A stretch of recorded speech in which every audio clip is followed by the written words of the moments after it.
With President Muhammadu Buhari's agenda on fighting insecurity in the country and the latest de-radicalization process by the military of repentant Boko Haram members, we take a look at the Northeast security and the efforts of the federal government in quelling the uprising in that region.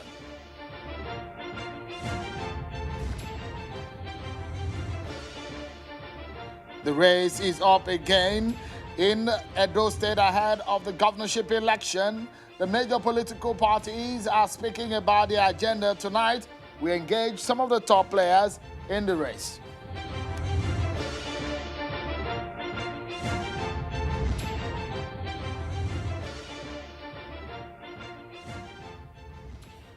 Thank you so much, everyone, for staying with us.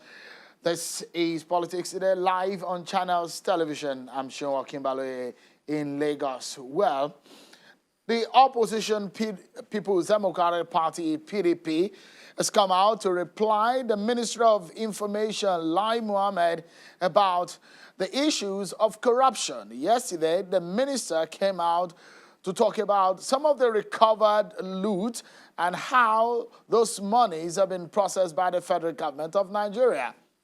The ruling party said that the anti-corruption war is effective. But the main opposition party today had come out to say that the APC is suppressing information on corruption.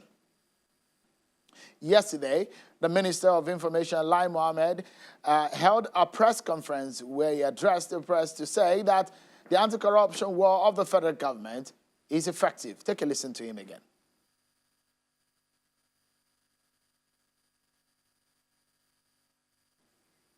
All right, then let's check out some of the stories we have for you on our political roundup.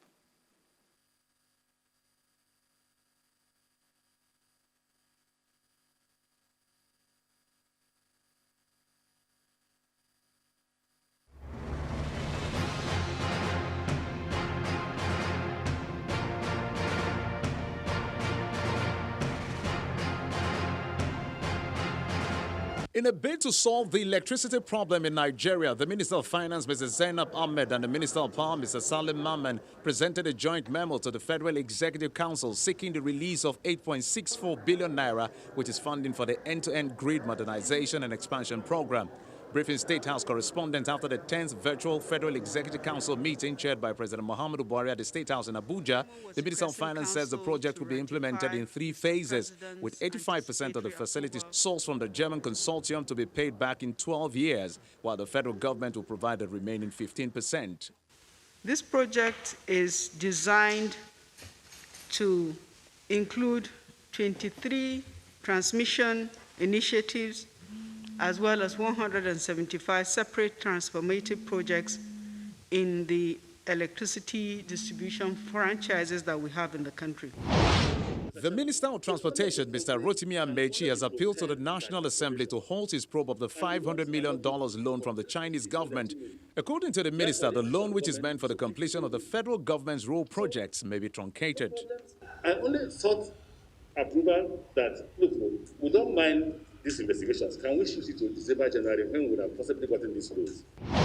Governor Rotimi Akeredolu of Ondo State has confirmed Mr. Lucky Ayedatiwa as his running mate for the October the 10th governorship election in the state. The governor made the confirmation today at the swearing-in ceremony of a new commissioner, Mr. Edo Otetubi, in Akure, the state capital. Mr. Ayedatiwa was a former representative of the state on the board of the Niger Delta Development Commission, NDDC, and hails from Ilaje local government area of the state. The killings of the people of southern Kaduna. The Southern Kaduna caucus of the House of Representatives has expressed fear that there could be more attacks on the people of southern Kaduna after the Salah celebrations. They made their fears known during an interaction with the House of Reps press corps.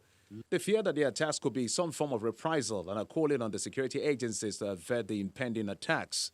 The killings of the people of southern Kaduna or anybody at all in Nigeria is highly condemnable and must be brought to an end.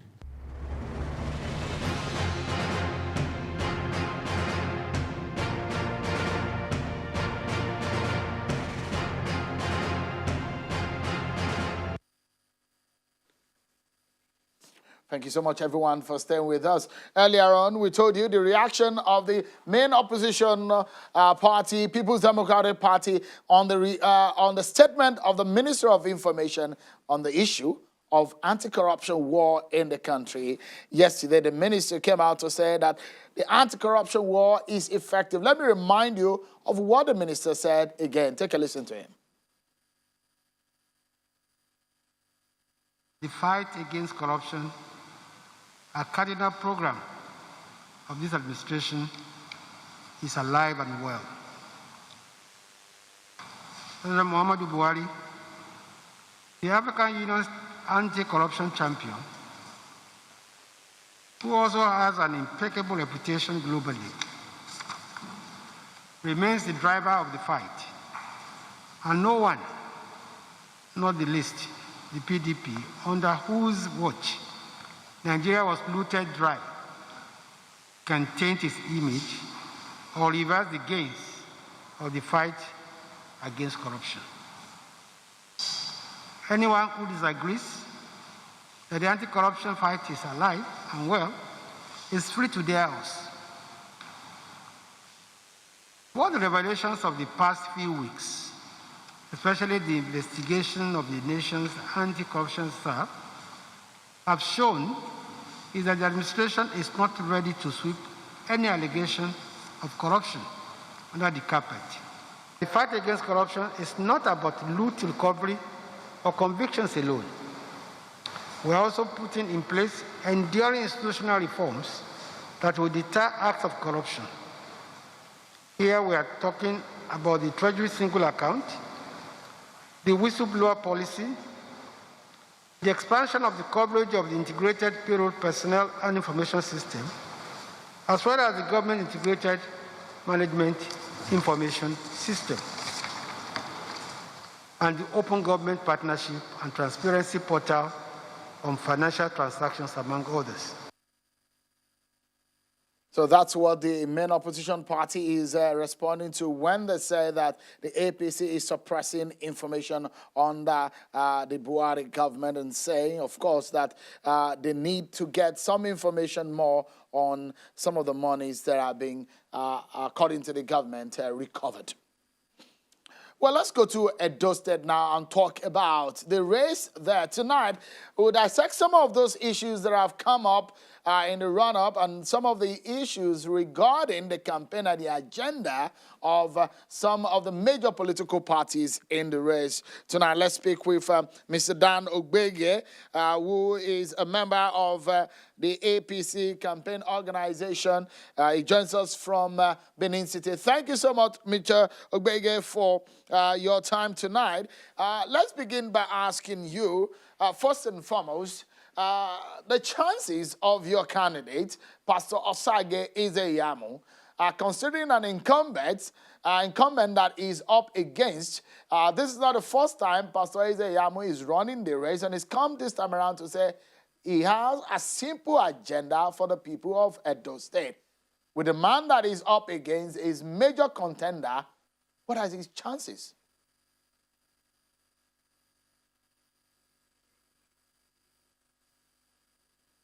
Okay, I understand that we're having some issues with the audio with Mr. Ogbege there. Of course, we'll be staying tonight with issues coming from the Edo State governorship election and what the major political parties are doing. Of course, tonight we'll also engage the major political parties, the PDP and the APC in the race. Another matter tonight up for conversation is on the Buhari government's fight against insurgency. Just a few days ago, about 600 repentant Boko Haram members were said to have been de-radicalized, rehabilitated, and they're about to be reintegrated into the society. That exercise held at the DRL camp in Malam City, Kwame local government area of Gombe State, where these some of the men that you see in white there are said to have been de-radicalized. But regarding the effort of the federal government in the fight against insurgents, that's a major agenda of the Buhari government. How far has that gone? Tonight, we dissect some of the issues that have come up on the matter. So stay with us, everyone, tonight. Let's get back to the issue of Edo. I'll bring you back to that matter in a short while. I understand that Mr. Ogbege is back with us and he can hear us. So, Mr. Ogbege, if you can hear me, please come go over again from what you were about saying, because we could not quite hear what you said earlier about the chances of the candidate of the APC in this race. Yes, thank you very much. Can you hear me now? Absolutely. Please go ahead. I can hear you very well. Go ahead, please. I can hear you very well, yes. Go ahead, please. Yeah, as I was saying, I said the simple agenda of Pastor Sage Zeyamo is a product of his many years of interactions with Edo people and with Edo State. Now, it dates back to even when he was in secondary school in Edo College, and, because of his vast relationship with the greater number of Edo people, he has been able to see their situations, understand their problems, and because he's part and parcel of them. And over time, he started documenting what Edo people actually need. Now, the simple agenda, as you know, is an acronym. It's an acronym that clearly states the things that he's going to do for Edo people. Now, to go to your question, his chances, of course, are very bright. In 2016, the consensus among many Edo people is that he actually won that election. And even members of the APC at that time, they attest to the fact that he won that election. He is very popular, he's charismatic, and he has been able to engage with Edo people in the Mr. Ogbege, which election are you talking about? The 2016 election? 2016 election, yes. So if he won the election, what then happened? If you say he actually won the election? Yes, I said that the consensus among the greater number of Edo people is that Pastor Sage Zeyamo won the election in 2016. But of course, he was not announced winner for some reasons, but we have moved past that now.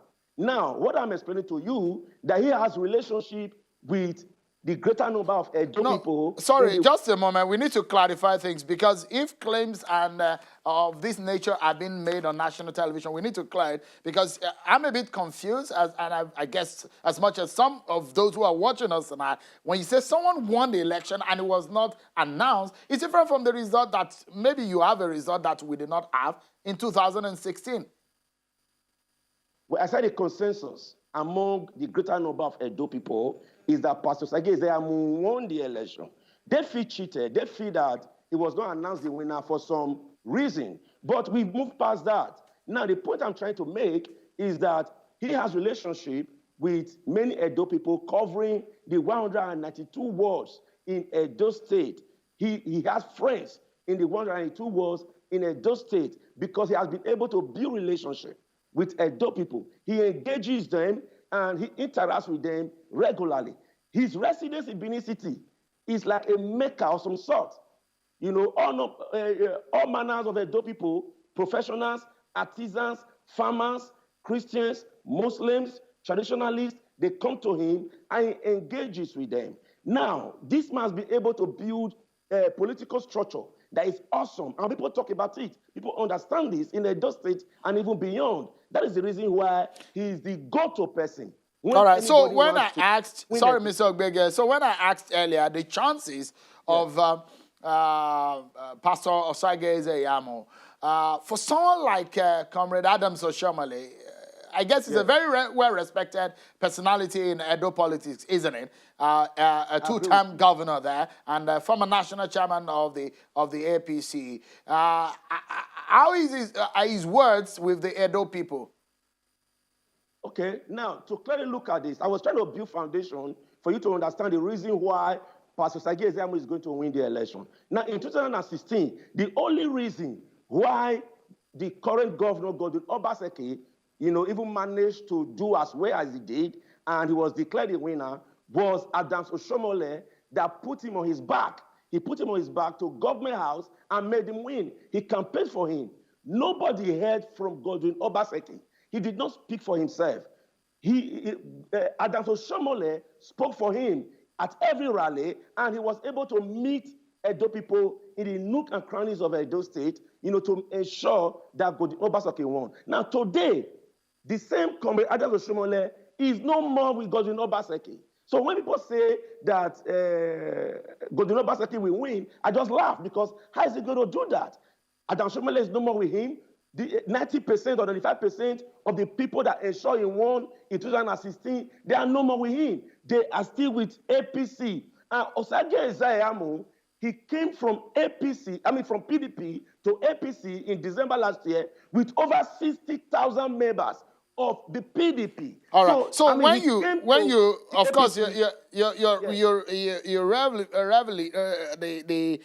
the kind of personality Comrade Adams Oshomole has. But if you remember, Comrade Adams Oshomole actually demarketed Pastor Osage Ezeamu in 2016, meaning that he spoke against him. Just a moment. It was a campaign. Just a moment. Let me ask the question, please.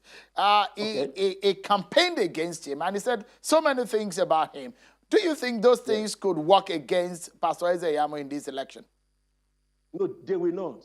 And the reason why they will not is because in 2016, they did not work against Pastor Osage Ezeamu. Pastor Osage Ezeamu, coming from a position of opposition in the state and at the federal government, was able to do as well. And Obaseki and Ezeamu, they ran neck to neck. So if Edo people did not actually believe most of the things that were said at that time, I'm not sure they also believe now. The people that are running with what Oshomole said in 2016 are people who support Godwin Obaseki now. Now, okay, he was... So, sorry, clarify. Are you saying that what the comrade said last time, they didn't believe? Would they believe this time around? No, they don't believe. They still don't believe? They still don't believe the comrade? They don't believe what he said at that time. And moreover, comrade has also said that all he said were political at that time, and that he was also deceived. That people like Godwin Obaseki, Osaodio Oge, Philip Shaibu, that they lied to him. He didn't know. And if you understand Comrade Adams Oshomole, he didn't really grow up in Edo State, so he was in a position to really know Pastor Osage Ezeamu history at that time.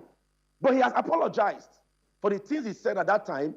Pastor Osage Ezeamu, if you ask many Edo people, is charismatic. He has an awesome political structure that people respect and fear. And I'm sure that the reason why Comrade Adams Oshomole said the things that he said at that time was because maybe he was scared that Pastor Osage Ezeamu might win. So he said those things. Today, he has said that he has recanted them. And if a man said something about somebody 4 years ago, and he has come now to say he's recanting them, I don't think there should be any fuss about it anymore. And he has even apologized. Now, the point that should be made clearly is this. The strongest politicians in Edo State today are Pastor Osage Ezeamu and Comrade Adams Oshomole. All the elections that they combined together, they always won. In 2007, they joined their combination, made the then AC to win the election. In 2012, their combination again, Comrade Adams Oshomole's second term, he was contesting, and Pastor Osage Ezeamu was the director general of his campaign. They won 18/18. They won the 77 wards in Edo South, and they won the 18 local governments in Edo State. So today again, they are coming together. Both of them are the strongest politicians in Edo State that have awesome structures cutting across the entire 18 local governments of Edo State. So if you look at Edo State, local government by local government, you'll find out that the Godwin Obaseki is not on ground. All right. All they are doing are just on social media. They just make noise. Anybody can write anything on social media. All right. But Mr. come to the Ogbege. streets of Benin City, come to the streets of Ekpoma, go to the streets of Igara, of Auchi, of Afuze, and of Okada. You will find out that Godwin Obaseki is not on ground. Mr. Dan Ogbege, a member of the APC Campaign Media Organization, thank you so much indeed for talking to us tonight. Thank you very much for having me. We'll take a break, and when we come back, the conversation is still on. We'll still go into the Edo politics, and of course, how about the Buhari government anti-insecurity fight? We'll look into that and how far it's gone in the northeast region of the country. Don't go anywhere. We'll be right back.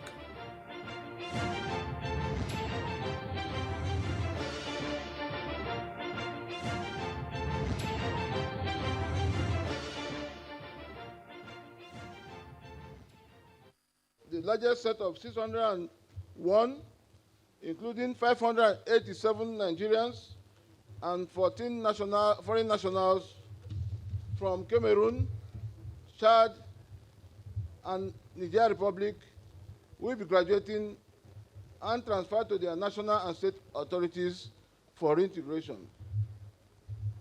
The clients in the course of the program were exposed to rigorous therapies, including psycho-spiritual and psychosocial counseling, recreational activities including sports and indoor games. I'm also aware that they were taken through a mandatory 4-week counter-narrative package by a consortium of renowned clerics from across Northeast under the guidance of the Chief Imam of the Nigerian Army.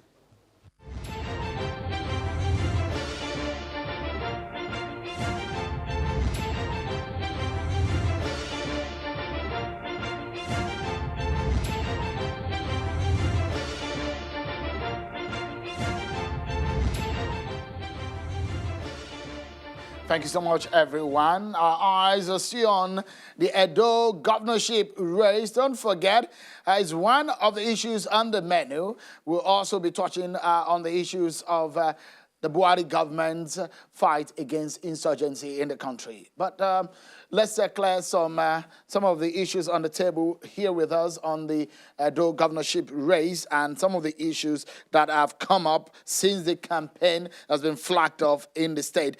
Of course, we spoke earlier with Mr. Dan Ogbege, who is a member of the Edo APC, and we have joining us the Deputy Governor of Edo State, who is a running mate of the PDP governorship candidate, Godwin Obaseki, in the race. He will be speaking to us on the matter. So many issues have come up over and over again since this race started. Of course, the influence of the former governor and the former national chairman of the APC, Comrade Adams Oshiomhole, has been a major talking point. What does it mean about some of the things he said before and what he's saying now? And of course, his influence at the polls as a man that some of the APC members, like Mr. Ogbege says, is a major factor in the politics of Edo State. The Deputy Governor, Philip Schreiber, will be joining us in a moment to discuss this.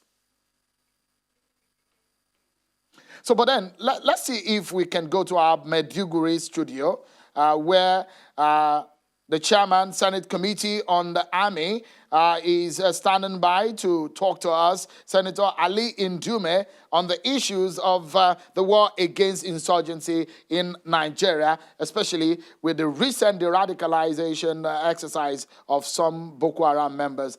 It's good to see you, Senator Ali Ndume. Thank you so much for joining us tonight. Let's begin by asking you, there's been a lot of talk about the effort of the federal government. And we saw a video earlier shown of some of the people that are being that have taken part in the de-radicalization exercise. Let me get your view on that exercise. Over 600 of them in the last phase.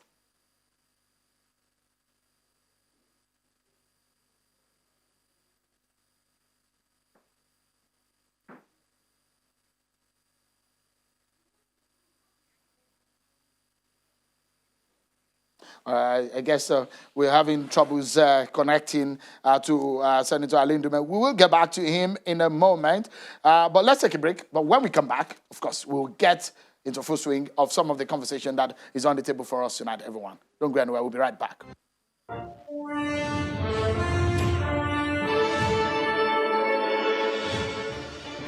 Thank you so much, everyone. Apologies for some of the delays. So we just wanted to make sure that you enjoy the conversation that we'll be bringing to you. So let's rejoin Senator Ali Ndume. I understand now that he can hear us clear and loud now from our Maiduguri studio. Thank you so much, Senator Ali Ndume, for your time tonight. I wanted to get your reaction to the last batch of the men who were de-radicalized by the Nigerian military, about 600 of them. What's your reaction to it?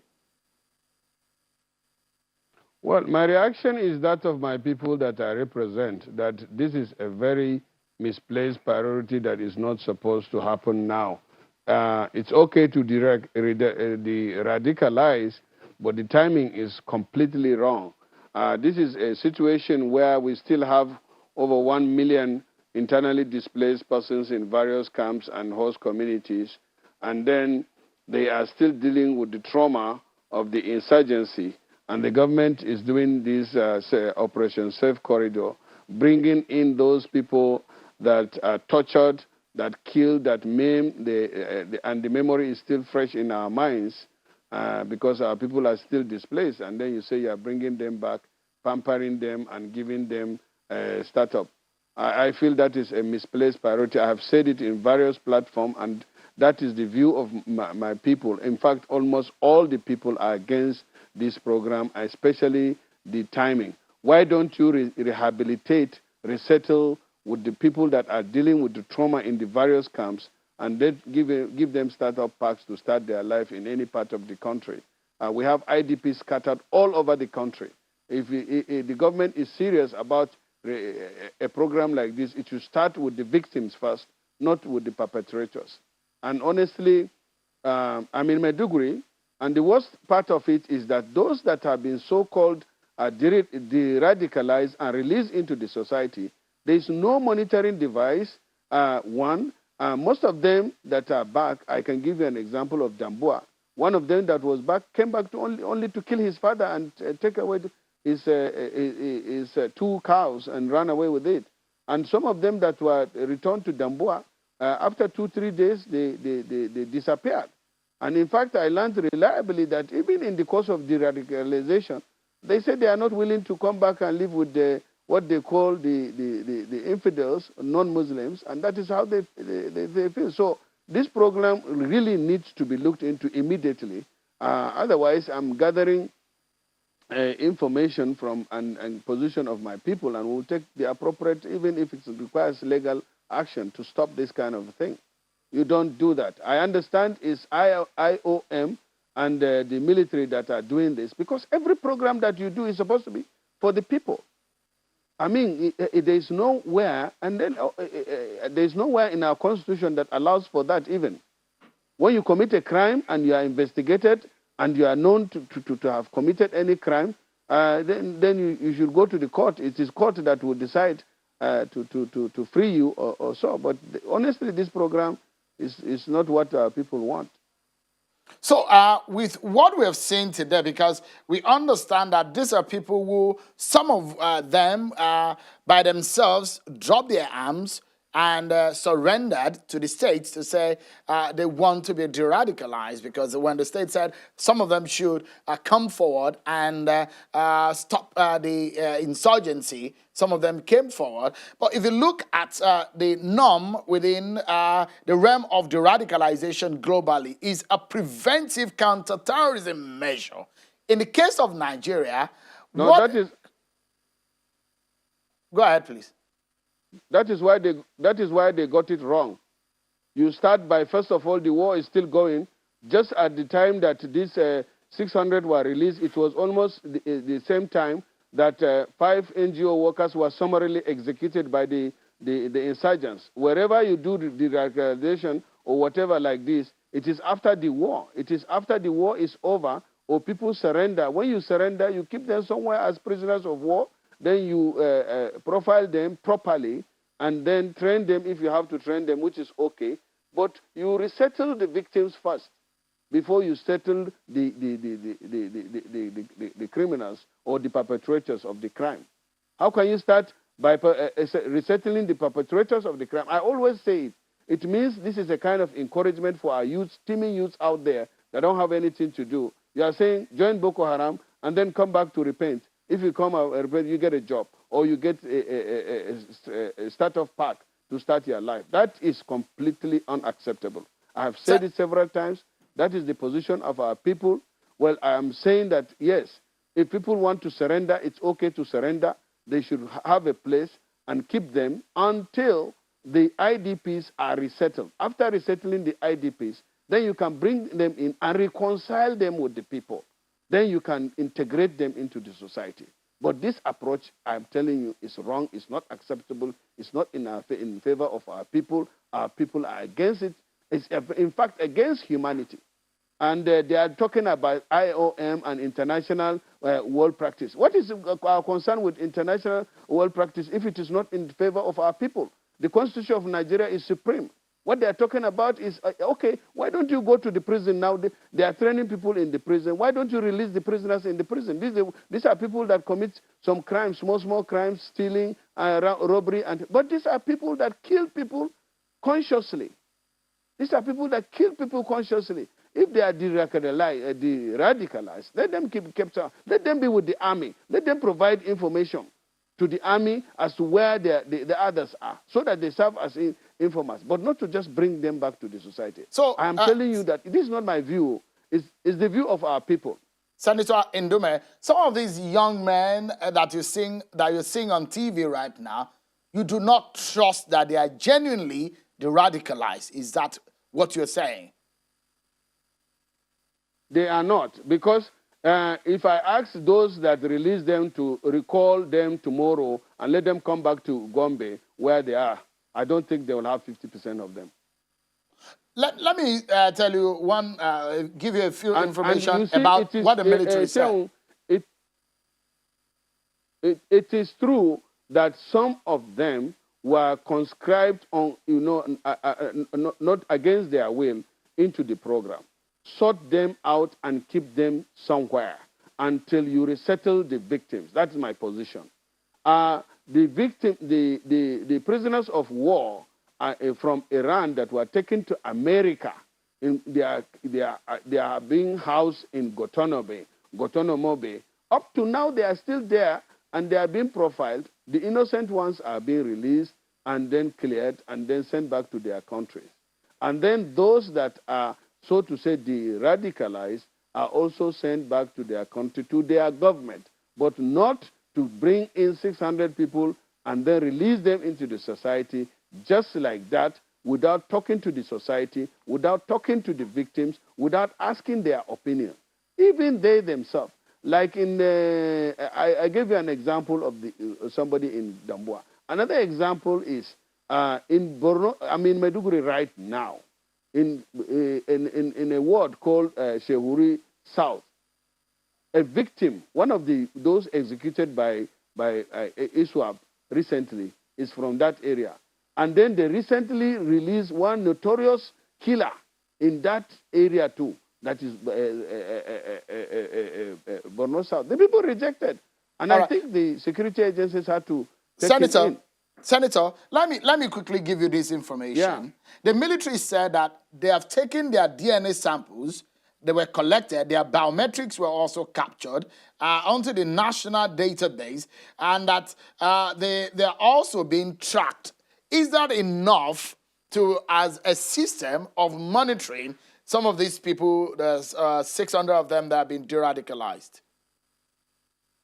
What is the hurry now? In the Nigerian prisons all over the world, in Nigeria, don't we have over 600 people in even one of the prisons? Keep these people somewhere, reintegrate, resettle the victims first before you talk about bring in the people that have surrendered. And then you bring them, you reconcile them with the victims. This thing cannot happen without reconciliation. You cannot come, kill my father. Look, I give you an example. In Goza, my local government, they took at one day over 75 people that are above the age of 60 and took them to an abattoir and slaughtered all of them innocently. These are even Almajiris that were there, they cannot go anywhere. And then you bring these people and you say you are taking them to Goza, for example. We will not accept it. Let me be very clear about that. Senator. And the government, this government is government, wait now, this government is government of the people, for the people, and it's supposed to be by the people. The military cannot tell us just like that they have taken DNA. Why don't they keep them in the military? Or why don't even, if they truly, these are fighters, take them in to fight the Boko Haram? So, Senator, let the soldiers recruit them or serve them as informants or somewhere. How would you, because recently on the floor of the Senate, there was a debate over the position of the service chiefs. And some of your colleagues are asking that the service chiefs be sacked by the president. Do you hold that view?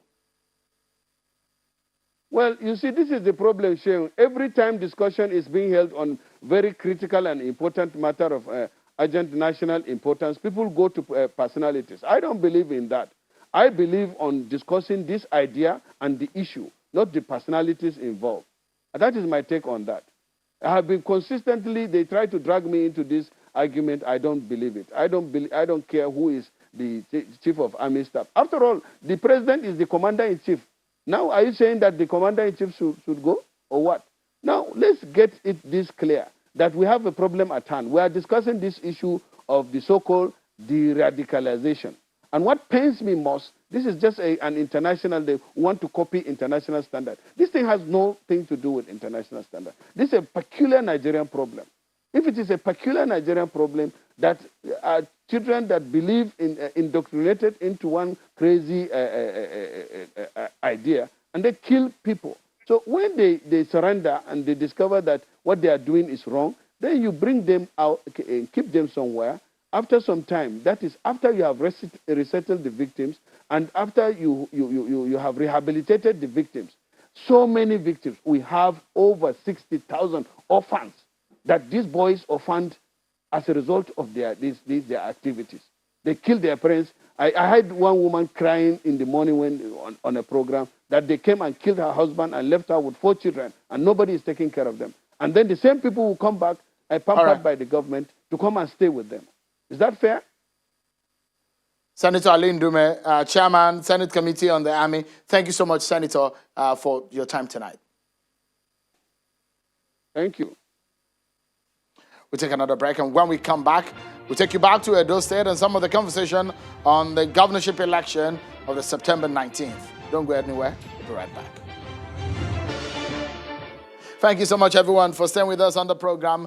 Let's get some view from the People's Democratic Party. We heard earlier from Dan Ogbege of the APC. Mwanta Adaze is an advisor to Governor Godwin Obaseki. He joins us via telephone from Benin City. Thank you so much, Mr. Adaze, for your time tonight. You heard what Mr. Ogbege said about the chances of your principal.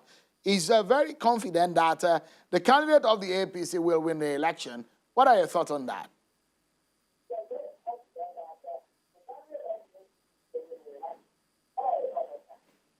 Yeah, thank you, Sean. Good evening, Sean. You know, nothing can be further from the truth. And though people know clearly who they will be giving their mandate to come September 19th, and that man is Godwin Obaseki, who represents a movement. And although people cannot just wait that day to renew the social contract he has with them, and because he has performed so creditably, the only candidate to beat in this gubernatorial poll is Godwin Obaseki on account of his sterling performance. And don't be moved by some of the media handlers of Iseyamu who come around to give this impression that, you know, the governor will have, you know, a fierce battle. It is like a low match because his performance is such that even Nigerians are unanimous in saying that the governor deserves a re-election. The Nigerian Union of Teachers have endorsed him by giving him an award last year, and all the teachers in Edo, whose salaries are paid on the 26th of every month, including the pensioners, civil servants. And definitely, with these people queued behind the governor, it's going to be an election that will signpost the beauty of democracy. Because the godfather, who is Oshomole, has been defeated. He was even removed by his watch chairman. And that is democracy at work. Having this kind of background... Mr. Mwanta, if you could please... Mr. Mwanta, if you could please move slightly away from your TV set so that holdback will not keep happening. So let me ask you, some of the issues raised, Mr. Ogbege said, look, one of the major characters in the political atmosphere of Edo State includes Pastor Eze Yamu and, of course, the Comrade Adams Oshomole. Now that Comrade Oshomole will help Governor Obaseki win, the other time is not with him. Do you think that these are major factors in the race?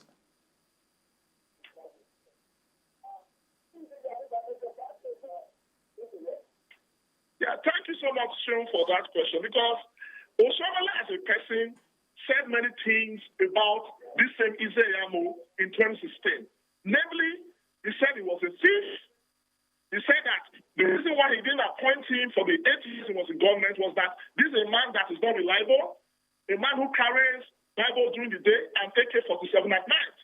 So it's very appalling to see the same Oshomole kneel down before artisans and all manners of people, begging for the same person that he has so painted. And those people are not fools.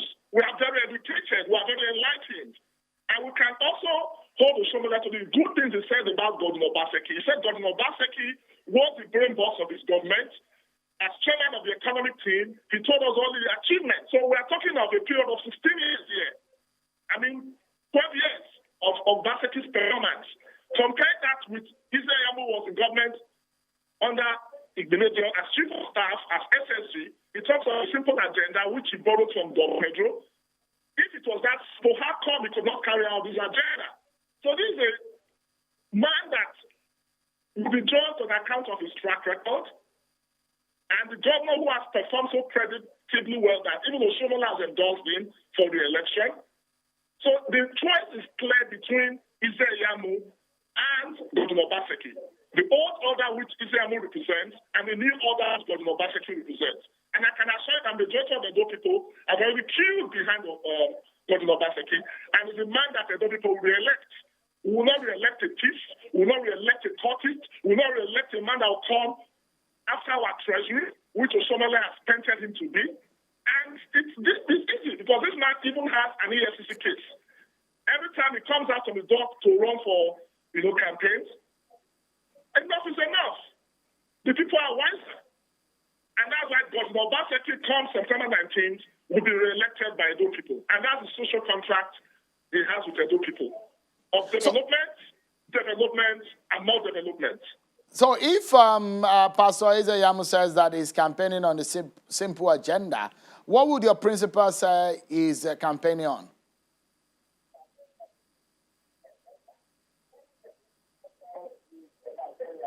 Thank you very much.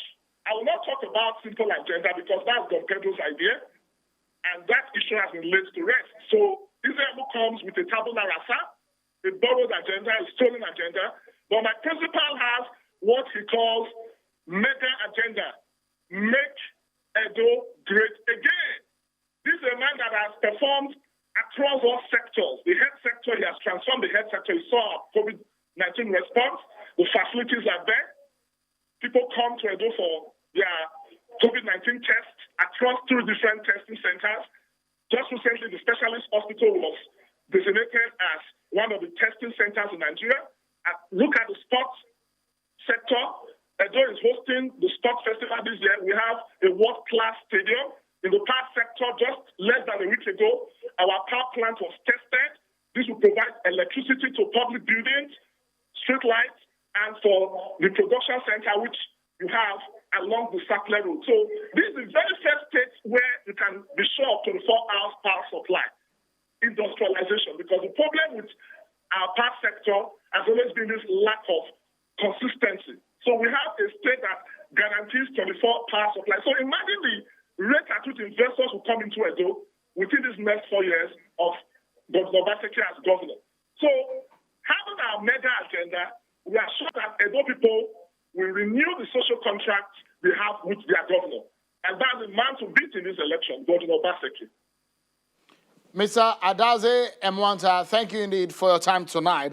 Of course, we'll get some more voices in the race to speak on the agenda for the people of Edo State. Stay right here with Channels Television, your home for the news and the news leader in the nation's broadcasting. Thank you so much, everyone, for watching tonight. I'm Sean Kimbale. Bye-bye.